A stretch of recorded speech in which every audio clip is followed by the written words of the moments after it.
Welcome to scientific parenting. आज हम बात करने वाले कि बच्चों के जो मिल्क बॉटल्स रहते हैं फॉर्मूला के लिए आप जो यूज़ करते हैं उसे साफ़ कैसे करना है, स्टेरिलाइज कैसे करना है और स्टोर कैसे करना है। ये मिल्क बॉटल्स का क्लीनिंग 3 स्टेज में होना ही चाहिए। पहला होता है उसे धोना, अच्छे से सोप वाटर में धोने। उसके बाद उसको स्टेरिलाइज करना है और उसके बाद उसको आपको स्टोर करना है। इसमें से कोई भी स्टेप्स मिस नहीं होनी चाहिए, कोई भी स्टेप स्किप नहीं होनी चाहिए।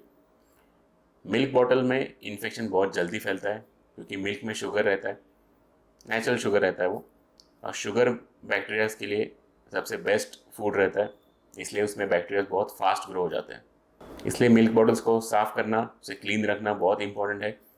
नहीं तो उसके वजह से जो डायरिया फैलता है, रोटा वायरस डायरिया हम उसे कहते हैं, वो बहुत सीवियर रहता है। और मिल्क बॉटल अगर अच्छे से साफ़ नहीं किए तो उसकी वजह से गैस होना, कोलिक होना, पेट में दर्द होना, ऐसी चीज़ें भी बहुत कॉमन रहती हैं। स्पेशली न्यूबॉर्न बेबीज़ के लिए और प्रीटर्म बेबीज़ के लिए मिल्क बॉटल का क्लीनलीनेस बहुत इंपॉर्टेंट है। इसलिए ये वीडियो अच्छे से देखना, एंड तक देखना। उसको आपको हर एक 3 स्टेप्स को अच्छे से फॉलो करना है। मैंने इसमें हर एक स्टेप अच्छे से एक्सप्लेन किया है दोनों चीज़ों के लिए, कि कैसे धोना है, किस में स्टेरिलाइज करना है और कैसे स्टोर करना है। तो इन तीनों स्टेप्स को डिटेल्स में डिस्कस करते हैं। सबसे पहला आता है वॉशिंग, बॉटल्स को धोना। हर एक फीड के बाद आपको उनको वॉश करना ही करना है। अब वॉश करने के टाइम पे एक बार आपका फीड हो गया, बच्चे ने फीड ले लिया, अगर कुछ बचा उचा है उसको आपको डिस्कार्ड कर देना है।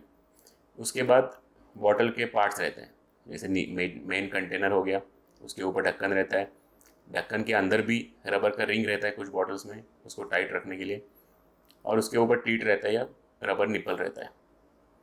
जब भी आपको बॉटल धोना है, आपको कंटेनर को हर एक पार्ट को अलग करना है। कुछ बॉटल्स में सिर्फ 3 पार्ट रह सकते हैं, कंटेनर, ढक्कन और निपल। कुछ बॉटल्स में अंदर रिंग्स भी रह सकते हैं, कुछ वॉल्स भी रह सकते हैं।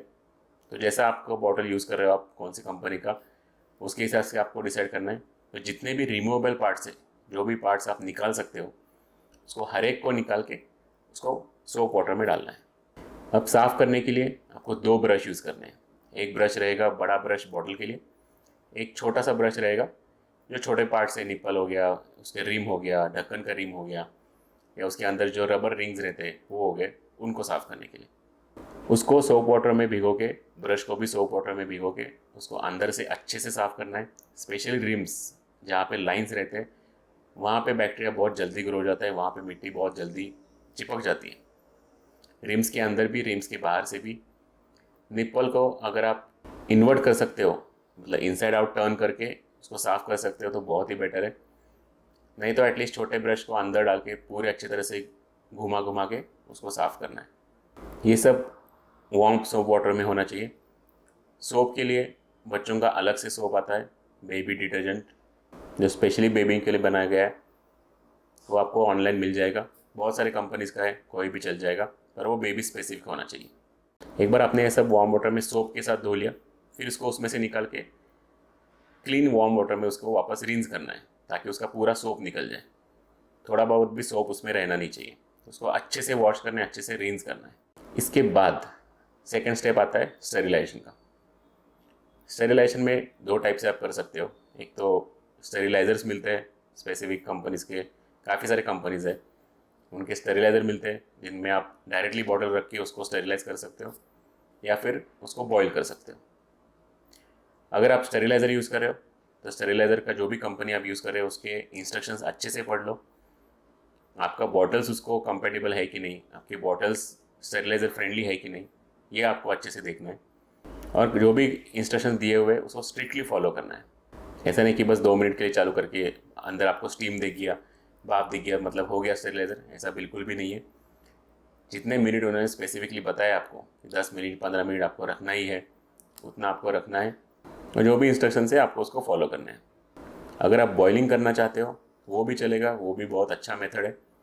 पर बॉइलिंग के लिए आपको बहुत बड़ा वेसल लगेगा। ऐसा वेसल होना चाहिए कि जिसमें बॉटल्स और उसका हर एक पार्ट पूरा डूब जाए। ऐसा नहीं कि बॉटल डुबाने के बाद वो आधा ऊपर रह रहा है आधा नीचे पानी में रह रहा है, ऐसा नहीं चलेगा। पूरा बॉटल डूब जाना चाहिए, जो भी उसके पार्ट्स है वो भी सब पानी में इमर्स होने चाहिए, पूरे डूब जाने चाहिए। और उसको कम से कम 10 मिनट्स तक बॉइलिंग वाटर में रखना है, गर्म पानी में नहीं। एक बार पानी बॉईल होने लगता है उसके अंदर उसको आपको 10 मिनट्स तक रखना है। मतलब आपने सब पार्ट्स उसमें रख दिए, पानी चालू कर दिया, गैस चालू कर दिया, पानी बॉईल होने लगा। जब पानी बॉईल होना चालू हो जाता है उस टाइम से आपको टाइम काउंट करना है। उस मिनट से आगे 10 मिनट आपको उसमें रखना है।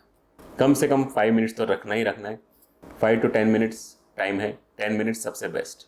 ये मेथड का एक ही डिसएडवांटेज है कि इतने बॉइलिंग वाटर में जो टीट रहता है, जो रबर का निपल रहता है, वो बहुत जल्दी डैमेज हो जाता है। आपको दिख जाएगा रबर के निपल के ऊपर ऐसे छोटे छोटे स्ट्रिंग्स निकलने लगते हैं या उसमें क्रैक्स जाने लगते हैं, ऐसे क्रैक्स आपको दिख जाएंगे। जब वैसा होने चालू हो जाता है तो आपको वो निपल बदलना पड़ेगा। फिर बाकी दोनों मेथड अच्छे हैं, दोनों मेथड इफेक्टिव है, बस आपको स्ट्रिक्टली जो इंस्ट्रक्शंस है वो फॉलो करने हैं। अब तीसरा स्टेप आता है स्टोरेज। आपको उसको कहाँ पे रखना है। ऐसा नहीं कि आपने अच्छे से धो लिया, अच्छे से स्टेरिलाइज कर लिया और फिर खुले में ही किचन में छोड़ दिया, ऐसा बिल्कुल भी नहीं करना है।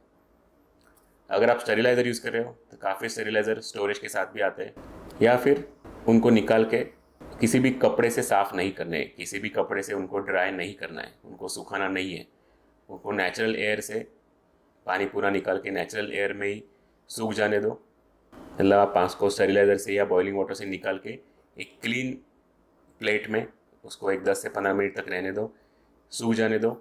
उसके बाद उसको एयर टाइट कंटेनर में पूरा सूख जाने दो, एक भी उसमें पानी का बूंद नहीं रहना चाहिए।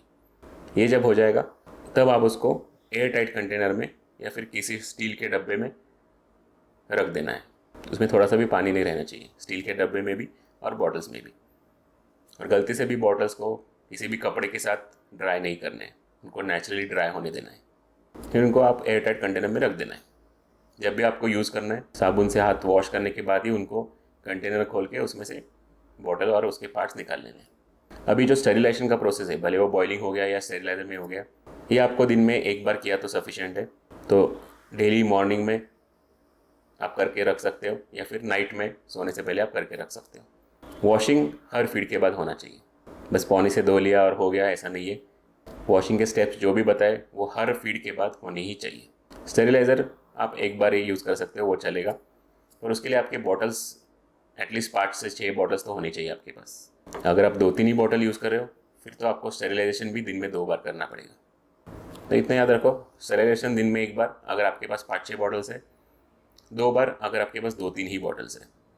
पर वॉशिंग सोप वाटर में धोना ये तो हर फीड के बाद होना चाहिए। जो भी पर्सन घर पे ये सब बॉटल्स हैंडल करने वाला है, मेक श्योर करना है कि वो हैंडल करने से पहले साबुन से हाथ धोए और हैंडल करने के बाद भी हैंड वॉश करें। नहीं तो उसके हाथ पे जो जर्म्स है वही वाटर को लग जाएंगे, भले आपने बॉटल्स अच्छे से धोए हो, फिर उसका कोई फ़ायदा ही नहीं है, पूरा प्रोसेस वेस्ट जाएगा। इसलिए हैंड वॉशिंग बॉटल हैंडल करने से पहले और बाद में बहुत ज़रूरी है। बस आज के वीडियो में इतना ही, मिलते हैं अगले वीडियो में।